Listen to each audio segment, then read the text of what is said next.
বন্ধুরা, আজকে আমরা ক্লাস 7-এর গণিতের একটা অধ্যায় করব, যে অধ্যায়টার নাম হচ্ছে সমান্তরাল সরলরেখা এবং ছেদকের ধারণা।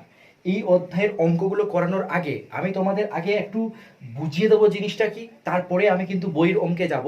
এবং আমি কথা দিচ্ছি, যদি আমি যে জিনিসগুলো বলবো সেই জিনিসগুলো তুমি যদি ঠিক মতো শোনো, তাহলে তোমার একটাও অঙ্ক কিন্তু আটকাবে না। ওকে, তো চলো শুরু করা যাক। তো প্রথমে আমরা জেনে নেব সমান্তরাল সরলরেখা জিনিসটা কি।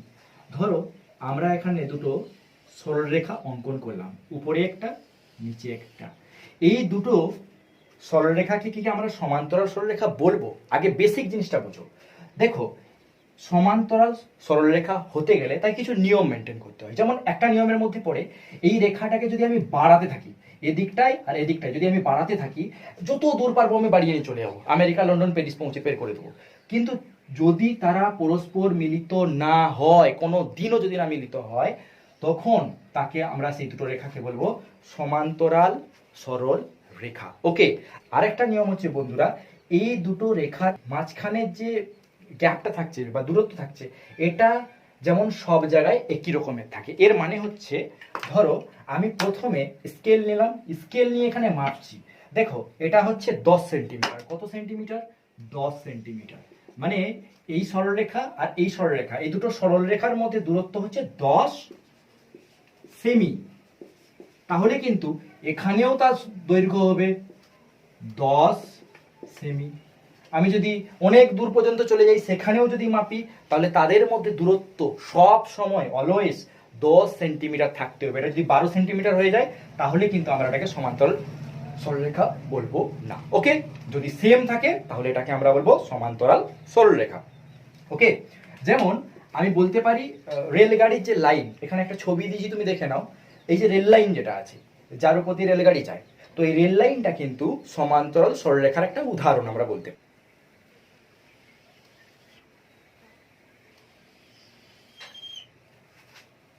তো এখন আমার কাজ হচ্ছে এই দুটো সমান্তরাল সরলরেখার ওপরে আমি আরেকটা কিন্তু এখানে রেখা অঙ্কন করলাম, সরলরেখা। তো দেখো, যখনই টানবো তখন এটাকে আমরা বলবো ছেদক। এটাকে আমরা কি বলবো? ছেদক বা ভেদক। এবারে তোমার কোশ্চেন হচ্ছে যে স্যার, এটাকে আমরা ছেদক বা ভেদক বলবো কেন? এর কারণ হচ্ছে, এই যে দুটো সমান্তরাল সরলরেখা প্রথমে ছিল, এটা আর এটা, এটাকে এই রেখাটা কি করছে, দেখো এক জায়গায় করে কাট করছে বা ছেদ করছে। যেমন এই পয়েন্টটাই ছেদ করছে আর এই পয়েন্টটাই কিন্তু ছেদ করছে, সেই জন্য এর নাম হচ্ছে ছেদক বা ভেদক। এবারে নেক্সট কাজ হচ্ছে, তুমি দেখো এখানে যখন এটা ছেদ করছে, এখানে কোটা কোণ তৈরি করছে। তুমি ভালো করে দেখো, কোণ তৈরি করছে, এটা আর এটা মিলে একটা কোণ তৈরি হচ্ছে। দেখো এই কোণটা দেখতে পাচ্ছ। আবার এই লাইনটা এই লাইনটা মিলে দেখো এদিকে একটা কোণ তৈরি করছে। বোঝা গেল? আবার আচ্ছা, তার আগে আমি বলে দিই কোণ কিভাবে তৈরি হয়, নাহলে তোমাদের একটু প্রবলেম হতে পারে। দেখো, এদিকে একটা লাইন আসলো আর এদিকে একটা লাইন আসলো। এই দুটো লাইন যখন এসে একটা জায়গায় মিলিত হয়, তখন তাদের মাঝে তৈরি হয় একটা কোণ। ধরো এটা হচ্ছে 90 ডিগ্রি। বোঝা গেল কি বললাম? যখন একটা রেখা, একটা সরলরেখা আর এদিক থেকে একটা সরলরেখা আসলো, একটা জায়গায় এসে মিশলো, তখন কিন্তু তাদের মধ্যে কোণ তৈরি হয়। ঠিক একই রকম ভাবে দেখো, এই রেখা এই রেখা এসে এখানে একটা কোণ, আবার এটা এটা এখানে একটা কোণ। বোঝা গেল? আবার দেখো এইটা এইটা মিলে এদিকে একটা কোণ, আবার এদিকে এটা এটা মিলে এদিকে কিন্তু একটা কোণ তৈরি করছে।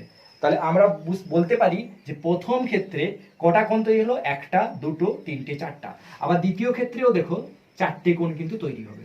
এখানে একটা, দুটো, আবার এটা এটা মিলে কটা হবে? তিনটা, আবার এটা এটা মিলে হচ্ছে চারটা। তাহলে এই ছবিতে টোটাল কোণ তৈরি হচ্ছে আমার কিন্তু 8টা। ভালো করে মনে রাখো, উপরে 4 পিস আর নিচে কিন্তু 4 পিস, মানে টোটাল 4টা আর 4টা মিলে হচ্ছে 8টা। এইবারে যে জিনিসগুলো আমি বলবো, সেই জিনিসগুলো কিন্তু মন দিয়ে শুনবে। ওকে, এবারে এই কোণটার আমি নাম দিলাম 1 নম্বর কোণ, এটা হচ্ছে 2 নম্বর, এটা হচ্ছে 3 নম্বর, এটা হচ্ছে 4 নম্বর। আবার দেখো, এটাকে নাম দিলাম 5, 6, 7, 8। এবারে তুমি যদি বলো স্যার আমি এটাকে 1 দেবো, এটাকে 2 দেবো, অবশ্যই তুমি করতে পারবে, এক্ষেত্রে কোনো ভুল নেই, তুমি যে কোনো নাম্বারিং করতে পারো। ওকে, এবারে আমাদের জানতে হবে কিছু জিনিস।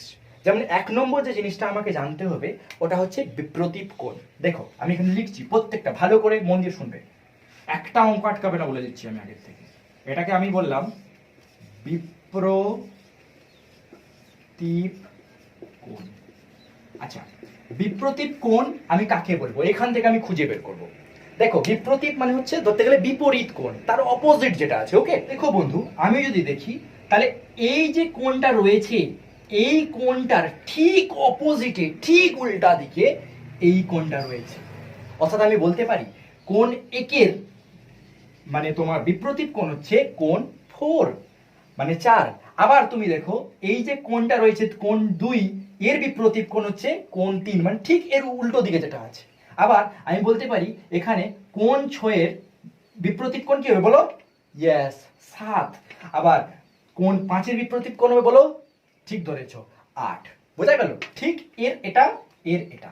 মানে আমি যদি তোমাকে একটা উদাহরণ দিই, শর্টকাটে একটা বলে দিচ্ছি। ধরো এরকম এরকম দুটো সরলরেখা এক জায়গায় এটা ছেদ করেছে, ছেদ করলে এদিকে একটা কোণ তৈরি হচ্ছে, এদিকে একটা কোণ তৈরি হচ্ছে। তাহলে এই কোণটা এই কোণের বিপ্রতীপ, আবার এদিকে যে কোণটা তৈরি হচ্ছে আর এদিকে যে কোণটা তৈরি হচ্ছে এটা এটার বিপ্রতীপ। মানে এর বিপ্রতীপ হবে এটা আর এর বিপ্রতীপ কোণ হবে এটা। আর একটা উদাহরণ দিই, ধরো এটা হচ্ছে আমার হাত, প্রচন্ড গরম জানো তো, এই গরমে ভিডিও করার অবস্থা খারাপ হয়ে যায়।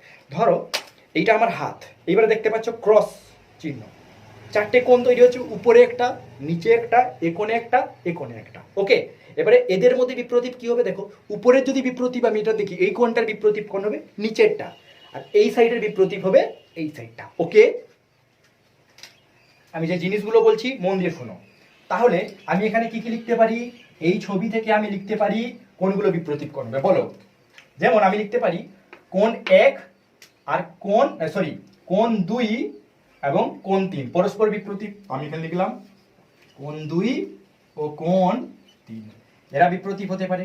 আর কি হতে পারে, কোণ 1 আর কোণ 4 কোণাকুণি। ঠিক আছে, আমি এখানে লিখতে পারি কোণ 1 ও কোণ 4, এরা বিপ্রতীপ হতে পারে। আর কি হতে পারে, এখানে হতে পারে কোণ 5 কোণ 8 হতে পারে। তাহলে লিখবো কোণ 5 ও কোণ 8 বিপ্রতীপ হতে পারে। আর কোনটা হবে কোণ 7 আর কোণ 6। ঠিক আছে, তো আমি লিখলাম কোণ 6 ও কোণ 7, যেটা আগে পরে লিখতে পারো। তো এটা হয়ে গেল আমাদের বিপ্রতীপ কোণের নিয়ম। আশা করি তুমি বুঝতে পেরেছো পুরোটা, কারণ এটা কাজে লাগবে অঙ্ক যখন আমি করাবো। এবারে বিপ্রতীপ কোণ শেষ, টোটাল 5টা জিনিস বুঝতে হবে। এবারে আমরা পড়বো 2 নম্বর যে জিনিস, সেটা হচ্ছে অন্তস্থ কোণ আর বহিস্থ কোণ। ও দন্ত নয়ত, অন্তস্থ কোণ আর একটা বহিস্থ কোণ। তো প্রথমে আমি আগে অন্তস্থ কোণ বলার আগে একটা জিনিস তোমাদের বলে দিই। ধরে নাও এই যে দুটো লাইন তুমি দেখতে পাচ্ছ, এই লাইনটা আর এই লাইনটা, ধরে নাও এটা একটা ঘর এবং ঘরের ভেতরে রয়েছে ঘর, এবং ঘরের এইটা হচ্ছে একটা বাউন্ডারি, এদিকে একটা বাউন্ডারি হয়েছে। তাহলে ঘরের মধ্যে কোন কোন কোণগুলো রয়েছে, ঘরের মধ্যে রয়েছে 3, 4, 5 আর 6। দেখো 4টে কোণ কিন্তু আমার ঘরের মধ্যে রয়েছে। ধরে নাও 4টে লোক, যা ধরতে পারো, 3, 4, 5, 6 এরা রয়েছে ঘরের মধ্যে। আর ঘরের বাইরে এদিকে দেওয়ালের ওদিকে কে আছে, 1, 2, আর এদিকে ঘরের দেওয়ালের এদিকে কে আছে, 7, 8। তাহলে ঘরের মধ্যে আছে 4 জন, 3, 4, 5, 6, আর ঘরের বাইরেও দেখো 4 জন আছে। কি আছে, 1, 2 বাইরে আছে, আবার দেখো এদিকে বাইরে আছে 7, 8। তাহলে এদিকে 2 জন, এদিকে 2 জন, মিলে কজন, 4 জন। বোঝা গেল? তো এবারে অন্তস্থ কোণ কাকে বলবো? অন্তস্থ মানে হচ্ছে অন্ত, ভিতর, ভিতর, অন্তর। তাহলে এই ঘরের ভেতরে যে সব কোণগুলো থাকবে তাদেরকে আমরা বলবো অন্তস্থ কোণ। তাহলে তুমি বলে ফেলো কোন কোণগুলো হবে, খুব সহজ। তাহলে এই ঘরের মধ্যে কি কি কোণ আছে, কোণ 3, কোণ 4, কোণ 5 আর কোণ 6। এবার কোণ কোণ কেন বলছি বাবা, এটা হচ্ছে কোণ, বুঝতে পারছে, অ্যাঙ্গেল। তো কোণ কি হবে, 3 অন্তস্থ কোণ। আবার কি হতে পারে, কোণ 5 হতে পারে, আবার কি হতে পারে, কোণ 4 হতে পারে, আবার কি হতে পারে, কোণ 6 হতে পারে, নয় হবে, এগুলো এই 4টে হবে। তাহলে কি বললাম, 3, 4, 5, 6 আগে পরে যেটা তুমি লিখতে পারো, হয়েছে। এবারে 3 নম্বরে যেটা পড়বো, তাহলে আমার 2 নম্বরও কিন্তু কমপ্লিট। এবারে 3 নম্বরে আমাদের যেটা হবে সেটা হবে বহিস্থ। বহিস্থ মানে হচ্ছে, এই সরি বানান ভুল লিখছি রে, বহিস্থ কোণ। বহিস্থ মানে ভালো করে বুঝে নাও বাইরে, অন্তস্থ মানে ভেতরে, বহিস্থ মানে বাইরে। এবারে এই ঘরের বাইরে কারা কারা আছে, ওরাই হচ্ছে বহিস্থ কোণ, ওগুলোর নাম এখানে লিখতে হবে। তাহলে বহিস্থ মানে বাইরে কি আছে, 1 আছে, 2 আছে, 7 আছে, আর 8 আছে। তাহলে ওগুলো লিখো। কালো পেন কোথায়, এই তো চলে এসেছে। তাহলে লিখবো কোণ 1, তারপর লিখবো কোণ 2, তারপর লিখবো কোণ 7, আর এটা কি হবে, কোণ 8। এগুলো হয়ে গেল বহিস্থ কোণ। দেখো আমার 3টে পার্ট কিন্তু কমপ্লিট, আর আছে 2টো পার্ট। 2টো পার্ট দিলে আমার 5টা পার্ট শেষ। তাহলেই কিন্তু তুমি যে কোনো অঙ্ক করে দিতে পারবে। এবারে 4 নম্বরে যেটা আমাদের আসছে ওটাকে আমরা বলছি অনুরূপ। অনুরূপ কোণ। অনুরূপ মানে কি, সেম টু সেম, একই টাইপের বলতে পারো, ঠিক আছে। এইবারে অনুরূপ কোণ জানতে গেলে অনেক কিছু করতে হয়, অত কিছু মাথা ঘামানোর দরকার নেই, জাস্ট একটা নিয়ম মনে রাখো।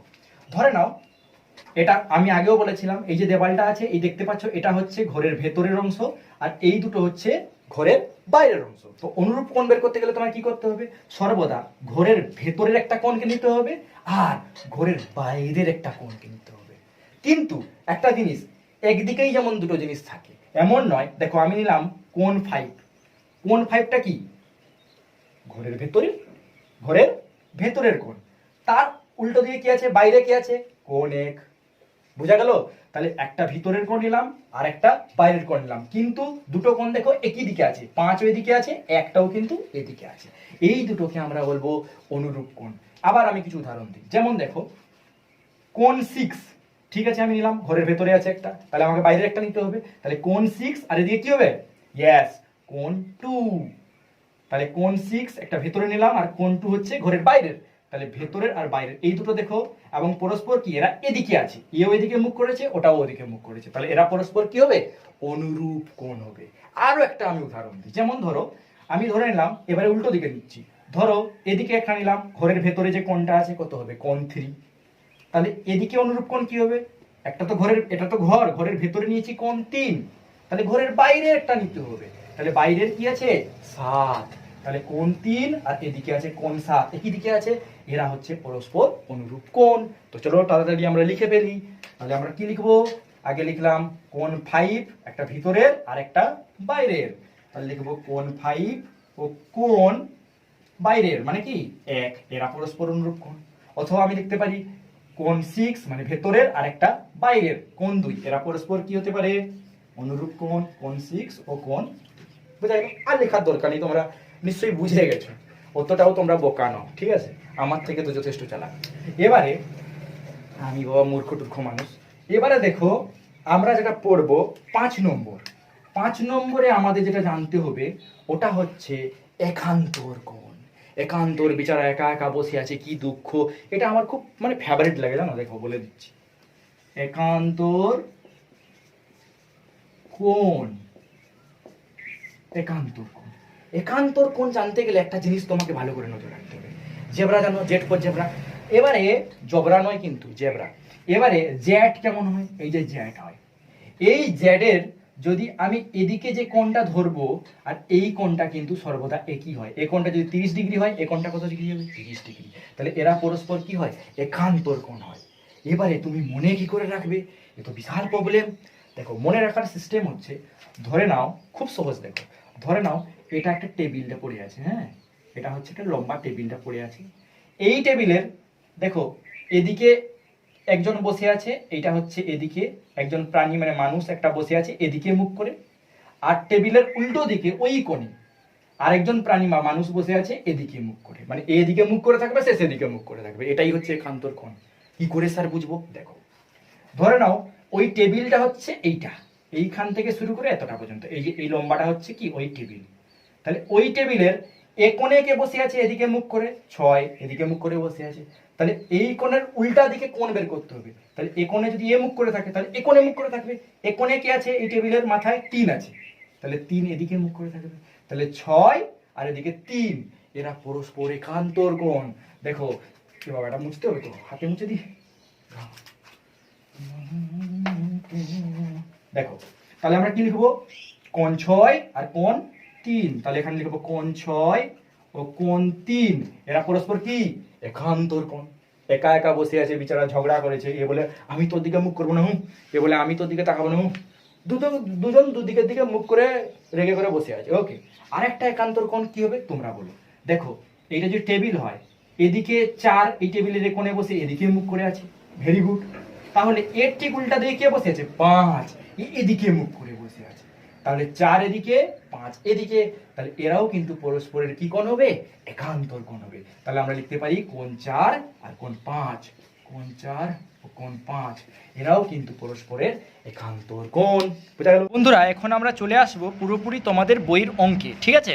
তো এখানে দেখো, তুমি প্রথম ছবিতে দেখতে পাচ্ছ এখানে দুটি সরলরেখা রয়েছে এবং এ কী করেছে? ছেদক রয়েছে বা ভেদক রয়েছে। এ কী করেছে? একে ছেদ করেছে। ছেদ করার ফলে এখানে টোটাল 8 রকমের কোণ তৈরি হয়, কিন্তু এখানে দিয়েছে 2 রকমের কোণ। এখানে একটা কোণ, এখানে একটা কোণ। বোঝা গেল? তো এই দুটো কোণ কোথায় আছে?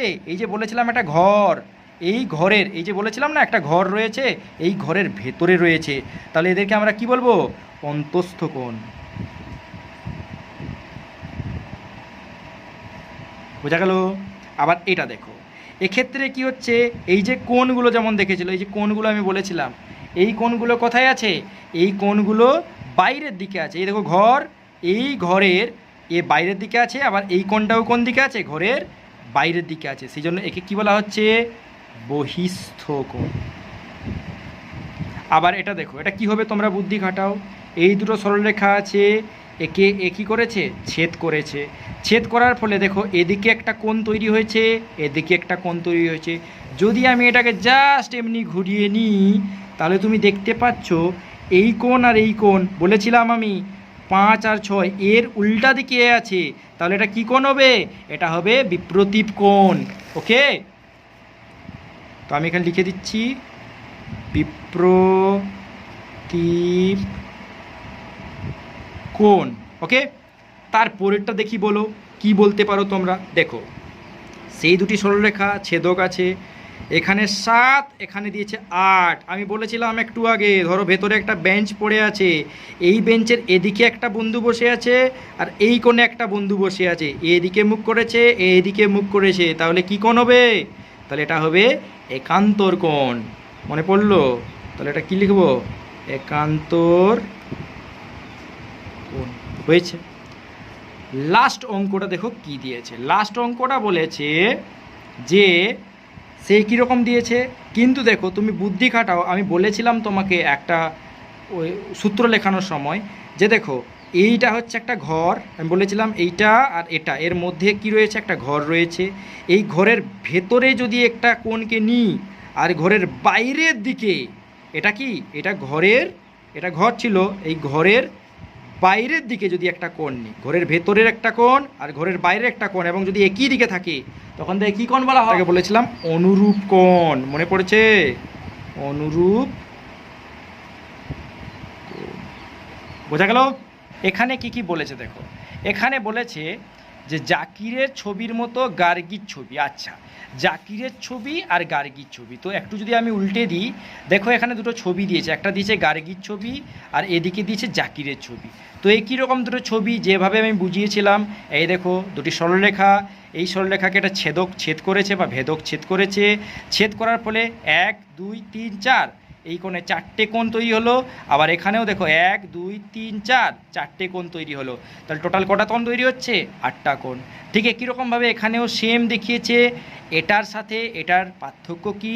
এটার পার্থক্য হচ্ছে এই দুটি রেখা হচ্ছে সমান্তরাল, অর্থাৎ যেখানেই যাব না কেন এদের দুজনের দূরত্ব কিন্তু সব জায়গায় একই থাকবে, এবং এই দুটো রেখা কখনোই কিন্তু পরস্পর মিশবে না। বাট এই রেখাটা দেখো, এরা কিন্তু পরস্পর সমান্তরাল নয়। এ দেখো এভাবে গেছে, এ দেখো এভাবে গেছে। দেখেছো? যদি এর দূরত্বটা মাপি, যে দূরত্ব পাবো, আর এখানে যদি আমি দূরত্ব মাপি, যথেষ্ট বেশি পরিমাণে পাবো। বোঝা গেল? তো এটা সমান্তরাল সরলরেখা নয়, বাকি সব একই রকম রয়েছে। এরও কোণ 4টে রয়েছে, এরও কোণ 4টে। বোঝা গেল? তো প্রথমে এখানে দুটো ছবি দিয়েছে, একটা দিয়েছে গার্গীর ছবি, একটা দিয়েছে জাকিরের ছবি। এখান থেকে আমাকে কি কি করতে বলেছে চলো দেখে নিই। প্রথমটা করে দিয়েছে, আমাকে বলেছে দেখো গার্গীর ছবির কোণটা কত? 4 এবং 8, আর জাকিরের ছবির কোণটা কত? 4 এবং 8। আচ্ছা, কোণ 4 আর কোণ 8 দেখে নিই। কোণ 4 আর কোণ 8 কোনটা? আচ্ছা, জাকিরেরটা প্রথমে দেখি। দেখো এখানে বলেছে কোণ 4, তাই তো? তাহলে কোণ 4 মানে হচ্ছে এইটা, দেখো এটা হচ্ছে কোণ 4, আর কোণ 8 হচ্ছে এইটা, দেখতে পাচ্ছ ভালো করে? তাহলে কোণ 4 হচ্ছে এইটা, কোণ 8 হচ্ছে এইটা। তাহলে এরা পরস্পর কি কোণ? আমি আগে বলেছিলাম, আবারও বলছি, যদি একটা কোণ এই ঘরের, এইটা বলেছিলাম দেওয়াল, এইটা এইটা এই দুটোকে নিয়ে কি বলেছিলাম, ঘরের ভেতর। তো এই ঘরের ভেতরে যদি একটা কোণ থাকে আর ঘরের বাইরের দিকে যদি একটা কোণ থাকে, এটা বাইরের দিকে আছে, এবং যদি একই দিকে থাকে, তখন তাদেরকে কি বলা হয়েছিল বলো? তাদেরকে বলেছিলাম আমি অনুরূপ কোণ। তাহলে এই কোণটা 8 কোথায় আছে? ঘরের ভেতরে। এই যে ঘর রয়েছে, এই ঘরের ভেতরে রয়েছে 8, আর ঠিক ঘরের বাইরে দেখো সমান্তরালভাবে বাইরে রয়েছে 4। তাহলে এরা পরস্পর কী কোণ হবে? এরা হবে অনুরূপ কোণ। আবার এখানেও যদি আমি দেখি, এখানেও 4, আবার দেখো এখানেও 8 দিয়েছে, এবং দেখো এটাও কিন্তু পরস্পর কী রয়েছে? একটা ঘরের মধ্যে রয়েছে, একটা ঘরের কিন্তু বাইরে রয়েছে, অর্থাৎ একটা অন্তঃস্থ, একটা হচ্ছে বহিঃস্থ। তাহলে এবং একই দিকে আছে, তাহলে এটাকেও আমরা কি বলবো? এটাকেও আমরা বলবো অনুরূপ কোণ। তাহলে দুটোই হচ্ছে আমার অনুরূপ। তাহলে এখানে 4 এবং 8 কি হবে? অনুরূপ। আবার এখানেও 4 এবং 8 কি হবে? এটাও হবে অনুরূপ। তো আমি জাস্ট অনু লিখে দিচ্ছি, হলো?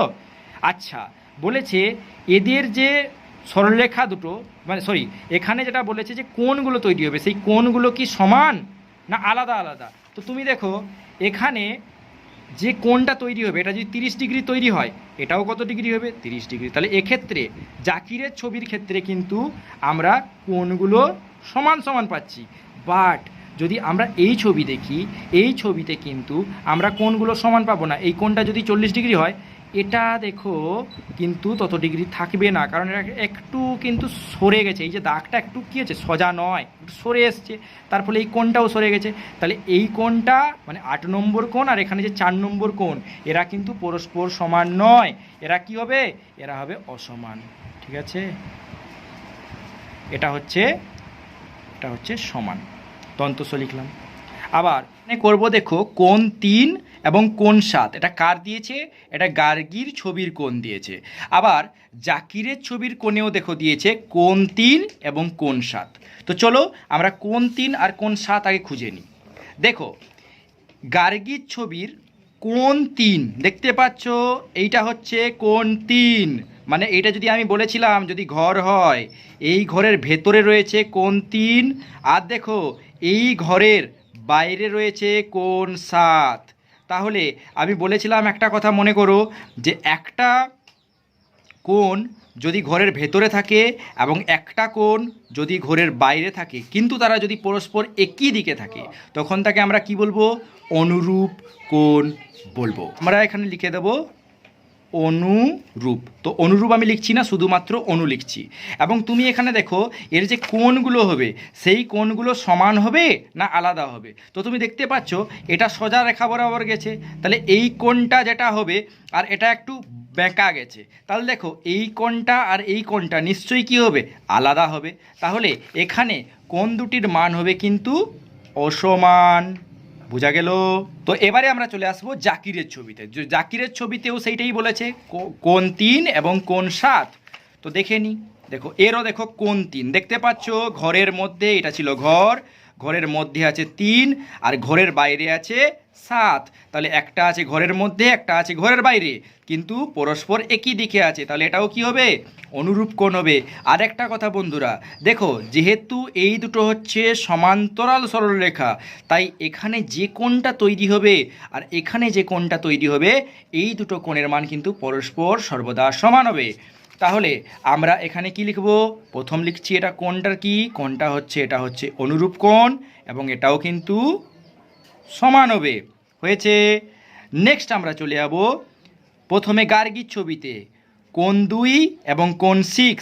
আচ্ছা দেখে নেওয়া যাক গার্গীর ছবির কোণ 2, এইটা হচ্ছে কোণ 2, আর এটা হচ্ছে কোণ 6।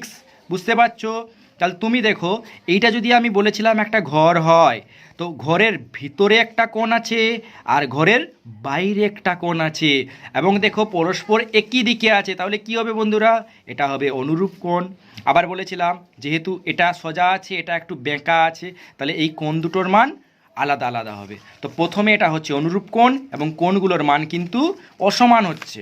তাহলে আমরা প্রথমে লিখব এটা হচ্ছে অনুরূপ কোণ, এবং কোণগুলোর মান হবে অসমান, অ লিখলাম।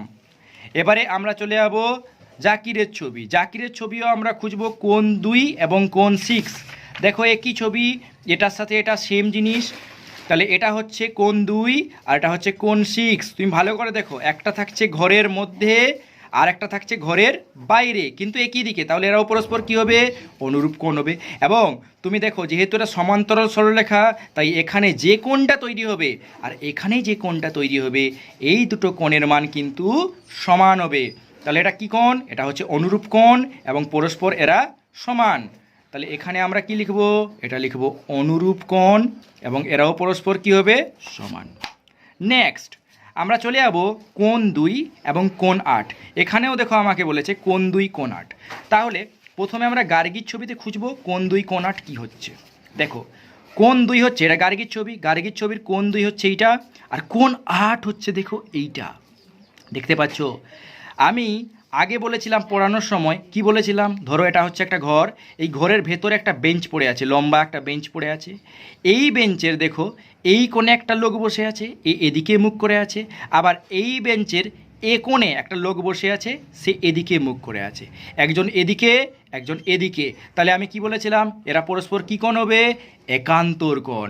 এবং এখানে তুমি দেখতে পাচ্ছ এদের যে কোণের পরিমাপ, এগুলো কি হবে? আলাদা আলাদা হবে। তাহলে কোণটা হচ্ছে একান্তর কোণ। তাহলে কোণ 2 এবং কোণ 8 কী কোণ হবে? এটা হবে একান্তর কোণ এবং এরা পরস্পর কি হবে? মানটা, কোণের মান অসমান হবে। আবার এক্ষেত্রে খুঁজব কোণ 2 কোণ 8, একইটাই হবে। দেখো জাকিরের ছবির কোণ 2 কোণটা, কোণ 2 এইটা, আবার কোণ 8 এইটা, অর্থাৎ এ এদিকে মুখ করে আছে বেঞ্চের আর এ এদিকে মুখ করে আছে। তাহলে এরাও পরস্পর কী কোণ? একান্তর কোণ এবং এই দুটো কোণের মান হচ্ছে সমান। তাহলে আমি এখানে লিখব একান্তর কোণ এবং এরা পরস্পর সমান। নেক্সট আমরা চলে যাব কোণ 3 কোণ 5। তাহলে কোণ 3 কোণটা? কোণ 3 হচ্ছে দেখো এইটা ছোটটা, আর কোণ 5 হচ্ছে এইটা।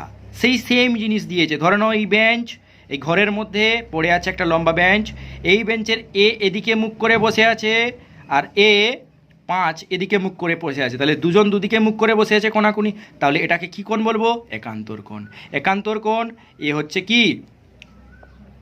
এ কী হবে? এ হবে অসমান। এটাও দেখো একান্তর কোণ হবে। কোণ 3 এদিকে বসে আছে, কোণ 5 এদিকে বসে আছে। এটা বেঞ্চ, বেঞ্চের এ কোণে মুখ করে বসে আছে, এ কোণে মুখ করে বসে আছে, তাহলে এটাও হবে একান্তর কোণ। তাহলে এটা আমরা লিখব একান্তর, এটা হচ্ছে অসমান। এটাও কি বললাম এক্ষুনি? একান্তর, এটা হবে সমান। তারপরে আমরা চলে যাব কোণ 2 এবং কোণ 5। দেখো কোণ 2 কোণটা বন্ধুরা, কোণ 2 হচ্ছে এইটা, দেখতে পাচ্ছ? এটা ঘর, এই ঘরের মধ্যে এদিকে রয়েছে কোণ 2 আর এদিকে রয়েছে কোণ 5। তো ভালো করে দেখো এটা কোথায় আছে? ঘরের মধ্যে আছে। আমি কি বলেছিলাম? যদি ঘরের মধ্যে দুটো কোণ থাকে এবং একই দিকে যদি থাকে, তাহলে তাদেরকে কি বলা হয়? তাদেরকে বলা হয় অন্তস্থ কোণ। বোঝা গেল? তাহলে আমরা এখানে কি লিখব? এটা লিখব অন্তস্থ কোণ। এবং অন্তস্থ কোণের ক্ষেত্রে কি হবে? তোমার গার্গীর ছবির ক্ষেত্রে দুটোর মান আলাদা আলাদা, তাহলে এটা হবে অসমান। বোঝা গেল? এবারে চলে যাব আমরা জাকিরের ছবিতে। জাকিরের ছবিতেও খুঁজেছে কোণ 2 এবং কোণ 5। তাহলে কোণ 2 কোণটা? কোণ 2 হচ্ছে এইটা, আবার কোণ 5 হচ্ছে এইটা। দেখো এটা হচ্ছে একটা ঘর, এই ঘরের মধ্যে কোণ 2ও আছে আবার কোণ 5ও আছে। যেহেতু তারা ঘরের মধ্যে আছে একই দিকে, তাহলে তাকে আমরা কি বলবো? তাকে আমরা বলবো অন্তস্থ কোণ। ভিতরে থাকলে অন্তস্থ, যদি এই কোণগুলো বাইরের দিকে থাকে, ঘরের বাইরে, তাহলে কি হবে? বহিস্থ। বোঝা গেল? তাহলে এটাও কি হবে? অন্তস্থ কোণ। কিন্তু বন্ধুরা এইখানে একটা জিনিস বোঝার আছে।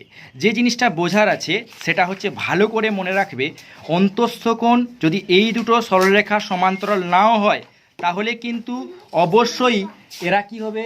এরা তো অসমান হবেই হবে। কিন্তু সবথেকে বড় জিনিস, যদি লাইন দুটি সমান্তরাল হয়, অর্থাৎ যদি সমান্তরাল সরলরেখার ক্ষেত্রেও যদি আমরা অন্তস্থ কোণ বের করাই, তাহলে কিন্তু সেক্ষেত্রে তারা সমান হবে না। ভালো করে মনে রাখো, তারা সমান হবে না, তারাও কি হবে? অসমান হবে। অর্থাৎ এই কোণ আলাদা আলাদা হবে। তাহলে এটাই শুধু বোঝার জিনিস। তাহলে এটা কি লিখবে? অসমান। বাচ্চারা এখানেই সব ভুল করে দিয়ে আসে, ঠিক আছে? অসম লিখে দিলাম। আবার দেখো নেক্সট দিয়েছে কোণ 3 কোণ 8, তাহলে গার্গীর ছবির কোণ 3 কোনটা? কোণ 3 হচ্ছে এইটা, আর কোণ 8 হচ্ছে এইটা। তাহলে এরা দুটো পরস্পর কি আছে? একটা ঘর, এই ঘরের মধ্যে কোণ 3ও আছে, আবার একই দিকে কোণ 8 আছে। তাহলে এরা পরস্পর কি কোণ হবে? এরা পরস্পর হবে অন্তস্থ কোণ, যেহেতু ঘরের ভেতরে আছে। তাহলে আমরা এটাও কি লিখবো? এটাও লিখবো আমরা অন্তস্থ, এবং এর কোণগুলো কি হবে? অসমান হবে। আবার এক্ষেত্রে আমরা যদি চলে আসি জাকিরের ছবি, তো জাকিরের ছবিও দেখো কোণ 3 এটা, কোণ 8 এইটা। তাহলে পরস্পর এরা কি হচ্ছে? এরাও কিন্তু এখানে সমান হবে না। আমি এক্ষুনি বললাম, তুমি দেখেই বুঝতে পারছো, দেখো দুটো কোণ কোনোভাবেই সমান নয়। তাহলে এগুলোকে আমরা কি বলবো? এটাও বলবো আমরা অন্তস্থ, কিন্তু হবে অসমান। ঠিক আছে, ভালো করে মনে রাখবে, এটাও হবে অসমান। এই দুটোই কিন্তু অসমান হয়। এবারে আমরা যেটাই চলে যাব, কোণ 1 কোণ 3। কোণ 1 কোণটা গার্গীর ছবির কোণ 1 হচ্ছে এইটা, আর কোণ 3 কোণটা এইটা। ভিডিওর আগে প্রথমে বলেছিলাম, যদি দুটো রেখা পরস্পরকে ছেদ করে, তাহলে এখানে একটা কোণ তৈরি হয়, এখানে একটা কোণ তৈরি হয়। এই কোণের উল্টো দিকে যদি কোনো কোণ থাকে, তাহলে তারা পরস্পর কি? তারা পরস্পর হচ্ছে বিপ্রতীপ কোণ। তাহলে দেখো, এই ক্রসটা যদি এখানে হয়, কোণ 1 থাকলো এখানে, আর কোণ 3 থাকলো এখানে, তাহলে এই কোণের বিপরীতে এটা আছে। তাহলে আমরা এদেরকে পরস্পরকে কি বলবো? আমরা এদেরকে বলবো বিপ্রতীপ কোণ। এবং ভালো করে মনে রাখবে, বারবার বলছি, বিপ্রতীপ কোণের মান সব ক্ষেত্রে সমান হয়। সে সমান্তরাল সরলরেখার ক্ষেত্রে আমি বার করাই, আর অসমান্তরাল সরলরেখার ক্ষেত্রে, মানে যদি সরলরেখা দুটো সমান্তরাল না হয়, তাহলে ক্ষেত্রেও বিপ্রতীপ কোণের মান সব জায়গায় কিন্তু সমান হবে, অসমান হবে না। তাহলে এটা আমরা কি লিখবো? কোণ 1 কোণ 3 হচ্ছে বিপ্রতীপ কোণ। ঠিক আছে, লিখে নেবে ভালো করে। এটা কি হবে? এটা হবে সমান, বললাম। আবার এটাও কি হবে? এবারে জাকিরের ছবিতে আসো, এখানে কি বলেছে? এই দেখো, কোণ 1 এইটা, কোণ 3 এটা, পরস্পরের উল্টো দিকে মুখ করে আছে। তাহলে আমরা এটা কি বলবো? বিপ্রতীপ কোণ, এবং এটাও কি হবে? সমান হবে। Very good. তাহলে এটা আমরা লিখবো বিপ্রতীপ, এবং এটা কি হবে? এটা হবে সমান। হলো? তারপর দেখো দিয়েছে কোণ 2 কোণ 4 গার্গীর ছবির কোণ 2 কোণটা? এটা হচ্ছে কোণ 2, আর এইটা হচ্ছে কোণ 4। দেখো, এর উল্টো দিকে এটা অবস্থান করছে। কোণ 2 এর উল্টা দিকে কি আছে? কোণ 4 আছে। তাহলে পরস্পর যদি উল্টা দিকে থাকে, তাহলে তাকে আমরা কি বলবো? বিপ্রতীপ কোণ। এবং এই কোণগুলোর মান কি হবে? সমান হবে সব ক্ষেত্রে। তাহলে এটাও আমরা লিখবো বিপ্রতীপ কোণ, এবং এটাও কি হবে? সমান। আবার আমরা যদি জাকিরের ছবি দেখি, জাকিরের ছবির কোণ 2 এবং কোণ 4 কোথায় আছে বন্ধুরা? কোণ 2 হচ্ছে এইটা, আর কোণ 4 হচ্ছে এইটা। দেখো, পরস্পরের বিপরীত দিকে আছে। তাহলে এটাকে আমরা কি বলবো? বিপ্রতীপ কোণ। তাহলে আমরা এখানে লিখব বিপ্রতীপ, এবং এটাও কিন্তু কি হবে? কোণগুলোর মান বিপ্রতীপের ক্ষেত্রে সবসময় কি হয়? সমান হয়। বলেছি, মনে রাখেছো? এবারে আসছে, দেখো, লাস্ট দুটো অঙ্ক দিলে শেষ। একটা আসছে কোণ 5 কোণ 7। তাহলে কোণ 5 কোথায় আছে বন্ধুরা? কোণ 5 হচ্ছে এইটা, আর কোণ 7 হচ্ছে এইটা। দেখো, পরস্পরের উল্টো দিকে আছে। তাহলে এটাকে আমরা কি বলবো? বিপ্রতীপ। আবার এখানেও দেখো, জাকিরের ছবির কোণ 5 কোণ 7 উল্টো দিকে আছে, তাহলে এটাকে আমরা কি বলবো? বিপ্রতীপ কোণ। দুক্ষেত্রে কি হবে? সমান হবে। তাহলে এখানে আমরা লিখব বিপ্রতীপ কোণ, এটা লিখব সমান। এটাও কি হবে? এক্ষুনি বললাম জাকিরের ছবির, এটাও হবে বিপ্রতীপ। এটা কি হবে? সমান। বোঝা গেল? এবারে লাস্ট অঙ্ক কি বলেছে? কোণ 6 এবং কোণ 8। কোণ 6 কোনটা? এইটা হচ্ছে কোণ 6, কোণ 8 হচ্ছে এটা। দেখো, ঠিক উল্টো দিকে আছে। এই কোণটার উল্টো দিকে আছে। আবার এখানেও দেখো, কোণ 6 হচ্ছে জাকিরের ছবির এটা, আর কোণ 8 হচ্ছে এইটা। বুঝতে পারছো? তাহলে ঠিক এর উল্টো দিকে আছে। তাহলে এরা পরস্পর কি কোণ হবে? এরা পরস্পর কোণ হবে বিপ্রতীপ কোণ। তাহলে এটাও হচ্ছে আমার বিপ্রতীপ কোণ। এটা কি হবে? সমান। আর জাকিরের ছবির ক্ষেত্রে এক্ষুনি বলে দিলাম, এটাও কি হবে? কোণ 6 কোণ 8 পরস্পর উল্টো দিকে আছে, তাহলে এটাও হবে বিপ্রতীপ কোণ। তাহলে আমি এটা লিখে দেবো বিপ্রতীপ কোণ, এটাও সমান। বোঝা গেল? আশা করি সবগুলো অঙ্ক তোমরা বুঝতে পেরেছো খুব ভালোভাবে। ঠিক আছে? ভালো লাগলে চ্যানেলটিকে অবশ্যই সাবস্ক্রাইব করবে, লাইক করবে। ধন্যবাদ।